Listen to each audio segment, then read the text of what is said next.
మీ కెరీర్లో VIP profile case ఎప్పుడన్నా take up చేశారా? 1988 అండి. పొలిటికల్ లీడర్ ని మర్డర్ చేశారు. ఊరంతా తగలబడిపోతా ఉంది. చాలా కేసులు రిపోర్ట్ అయినాయి. హోటళ్ళని, ప్రైవేట్ హౌసెస్ అని, బస్సులని, లారీలని, ట్రాక్టర్లని అన్నింటినీ తగలబెట్టారు. అది శ్మశాన వాటికలా ఉంది. పంచనామా రాయాలన్నా పంచ విట్నెస్ దొరకని పరిస్థితి. మామూలు గృహాలు కూడా నిప్పు పెట్టారు. ఇళ్లకు ఒక ఎఫ్ఐఆర్ కడుతున్నాయి, ఇంకోళ్ళు ఎఫ్ఐఆర్ కోసం. కొన్ని స్ట్రీట్స్ లో అయితే కరెంటే లేదు. రాత్రి 10, 11, 12 మళ్ళా పోయి పడుకోవటం, మళ్ళీ ఉదయం లేవటం జరుగుతానే ఉంది. నిజం చెప్తే మనం సినిమాల్లో ఎక్కడో చూస్తుంటాం. సినిమాల్లో కంటే ఘోరంగా తగలబడిపోయింది. ఆ సమయంలో మీరు కూడా భయపడి ఉంటారు. డెఫినెట్ గా. ఎందుకంటే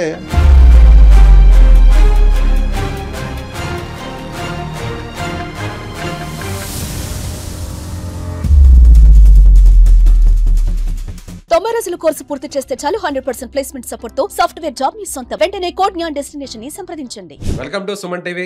నేను విజయ్. మనతో పాటు ఉన్నారు మాజీ పోలీస్ అధికారి రిటైర్డ్ డీసీపీ రెడ్డన్ గారు.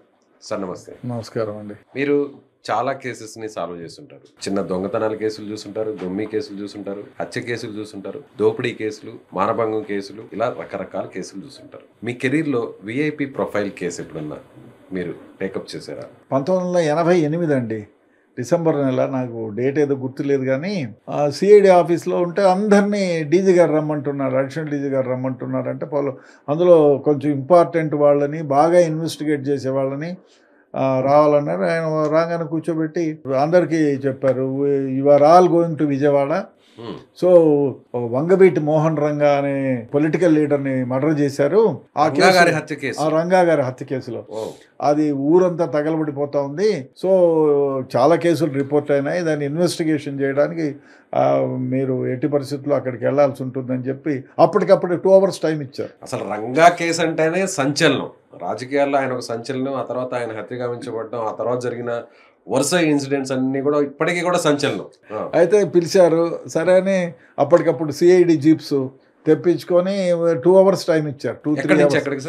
హైదరాబాద్ నుంచి. అప్పుడంతా అంతే కలిసిన ఇదే కదా సిఐడి, ఉమ్మడి రాష్ట్రము. సిఐడి 1988 అండి, డిసెంబర్ మాసం. టైం ఎంత అప్పుడు మా ఉదయం 10:30, 11 అట్లా అవుతా ఉంటుంది. ఆయన అప్పటికి మర్డర్ అయిపోయింది. ఆఫ్టర్నూన్ అనుకుంటా. ఆఫ్టర్నూన్ పిలిచారు. 2-3 పోలీస్ స్టేషన్ పరిధిలో మీరు ఇన్ఛార్జ్ అని చెప్పారు. సరే అని ఆ సూట్ కేసులు అది పెట్టుకొని వచ్చి, అప్పట్లో బస్సులు అన్నీ కూడా స్టాప్ చేశారు. చాలా బస్సులు తగలబెట్టారు, ప్రైవేట్ వాహనాలు కూడా తగలబెట్టారు. సరే అక్కడికి విజయవాడకి వెళ్ళాం. సాయంత్రం చూస్తే మారణ హోమమే. ఎక్కడ చూసినా విజయవాడ మొత్తం తగలబడిపోయింది. హోటళ్ళని, ప్రైవేట్ హౌసెస్ అని, బస్సులని, లారీలని, ట్రాక్టర్లని అన్నింటినీ తగలబెట్టారు. సరే అని మాకు ఉండడానికి, భోజనానికి హోటళ్ళు లేవు, అన్నీ తగలబెట్టేశారు. సో మాకు హోటల్ మనోరమ అనుకుంటా, మనోరమ హోటల్ మాకు అకామిడేషన్ ఇచ్చారు. సో అక్కడే భోజనము, వసతి అంతా అక్కడే. సో మాకు పోలీస్ స్టేషన్కి వెళ్ళడానికి, ఎఫ్ఐఆర్లు కట్టుకోవడానికి అక్కడ ఎఫ్ఐఆర్లు కట్టాలి, ప్రాథమిక సాక్ష్యాధారాలన్నీ సేకరించాలి. ఇది మా పని. సో అప్పుడు వెళ్తే అది శ్మశాన వాటికలా ఉంది. అసలు ఒక కేసులో పోయి పంచనామా రాయాలన్నా పంచ విట్నెస్ దొరకని పరిస్థితి. మొత్తం అల్లకల్లోలం, మొత్తం అల్లకల్లోలం. ఇప్పుడు విజయవాడ పోయి చూస్తే ఎప్పుడైనా ఆ విజయవాడనా ఈ విజయవాడ అనిపిస్తుంది. చాలా మంది చెప్తుంటారు, కొన్ని పత్రికల్లో కూడా కథనాలు కూడా వచ్చాయి, విజయవాడ అంతా తగలబడిపోయింది, ప్రతి చోట, ప్రతి ఆఫీసు, ప్రతి హోటల్, ఏది కూడా వదిలిపెట్టలేదు, ఏ వెహికల్ నిజమేనా? అది నిజం, చాలా నిజం. అదే కాదు, మీకు బజార్లో బళ్ళు, ఏదైనా తోపుడు బళ్ళు లాంటివి ఉంటే కూడా దానిలో నిప్పు పెట్టారు. మామూలు గృహాలు కూడా నిప్పు పెట్టారు. ఇళ్లకు ఎన్ని ఎఫ్ఐఆర్లు అంటే, ఒక ఎఫ్ఐఆర్ కడుతున్నాయి, ఇంకోళ్ళు ఎఫ్ఐఆర్ కోసం అందరికి అనౌన్స్ చేశాం. ఎవరైనా ఇళ్ళు అయితే తగలబెట్టారో వాళ్ళు అందరూ వచ్చి పోలీస్ స్టేషన్లో కేసు నమోదు చేయాలని. ఎఫ్ఐఆర్ కట్టుకోవటం, మనుషులను పెట్టుకోవటం, పంచనామా రాయటం, ఆ ఫోటోగ్రాఫర్ని తీసుకెళ్ళటం, ఆ ఫోటోలు తీయించడం. ఆ ఫోటోగ్రాఫర్ దొరక మహా కష్టమైపోయింది. ఇంతమంది, దాదాపు మేము 20 మంది పోలీస్ ఆఫీసర్లు పోయాం సిఐడి నుంచి. మహా కష్టం అయిపోయింది. ఆ తర్వాత పంచనామా రాయాలన్నా కొన్ని స్ట్రీట్స్లో అయితే కరెంటే లేదు, చీకటి. టార్చ్ లైట్ పెట్టుకున్నాం. పంచనామా రాయడానికి కూడా చాలా కష్టమైంది. లాంటర్న్లు పెట్టుకొని పోయిన సందర్భం ఉంది. మరీ ఘోరం. మళ్ళీ వాళ్ళ విట్నెసెస్ ఎవరు తగలబెట్టారు, మీరు ఎవరినైనా గుర్తుపడతారా, విట్నెస్గా రికార్డు చేయటం, ఇదే పని. రాత్రి 10, 11, 12 మళ్ళీ పోయి పడుకోవటం, మళ్ళీ ఉదయం లేవటం జరుగుతూనే ఉన్నింది.